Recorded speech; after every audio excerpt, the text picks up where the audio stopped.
সঠিক retirement plan করতে গেলে আপনাকে এই জিনিসগুলো অতি অবশ্যই মাথায় রাখতে হবে। কারণ এগুলো হচ্ছে আপনার জন্যে রিটায়ারমেন্ট প্ল্যানিং তৈরি করার জন্যে বর্তমান যুগে খুবই গুরুত্বপূর্ণ বিষয়। কারণ আপনি যদি প্ল্যানিং না করে ইনভেস্ট করেন তাহলে আপনারই ক্ষতি হবে।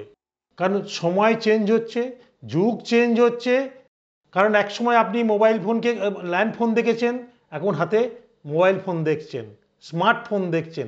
তেমনি ইনভেস্টমেন্টেরও একসময় আমরা ব্যাংকে টাকা রাখতাম, পোস্ট অফিসে টাকা রাখতাম, 12% পিপিএফ 12% পেতাম। এখন কি আমরা পাচ্ছি? কিন্তু ইনফ্লেশন নামক রাক্ষসটা তো বেড়ে চলেছে। তাহলে এই মুদ্রাস্ফীতি মানে ইনফ্লেশনটাকে মানে জিনিসপত্রের দাম সঙ্গে আপনাকে লড়াই করতে গেলে আপনার রিটায়ারমেন্টের লক্ষ্য নির্ধারণ করাটা হচ্ছে 1 নম্বর, যে আপনি কত বছর বয়সে রিটায়ার করতে চান।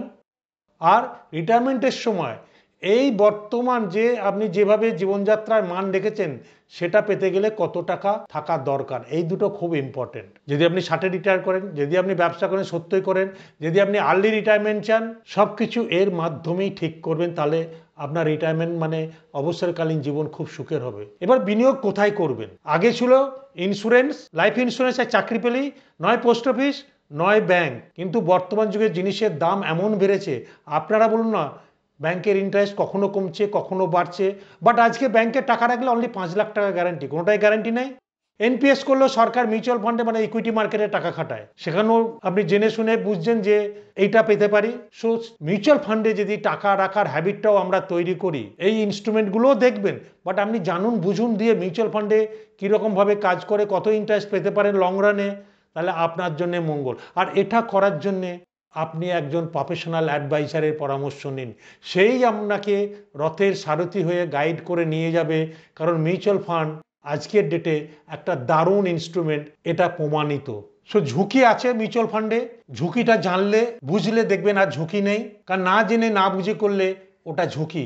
কারণ এগুলো এই তথাকথিত গভর্নমেন্ট সব রকম অপশন আপনাকে দিয়েছে, পেনশন স্কিম সিস্টেম দিয়েছে, এনপিএস দিয়েছে, মিউচুয়াল মানে আপনাকে ফিক্সড ডিপোজিট দিয়েছে, আপনাকে রিয়েল এস্টেট, আপনি যেখানে খুশি করতে পারেন, আপনাকে ইন্স্যুরেন্স থেকে পেনশন নিতে পারেন।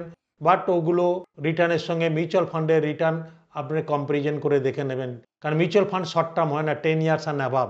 একটা ইন্স্যুরেন্স যখন করেন 15 বছর, 20 বছর, 30 বছর, মিউচুয়াল ফান্ডকে সেইভাবে দেখুন, আপনাকে অনেক অনেক বেশি রিটার্ন দেবে। ঝুঁকি থাকলেও, ঝুঁকি মানে মার্কেট পড়লে আপনার লাভ, যেটা এই কারেন্ট মার্কেটে সবাই বুঝতে পেরেছে যে যত এই মার্কেটে নিচে কিনেছেন, আজকেও দেখুন মার্কেট কত পজিটিভ।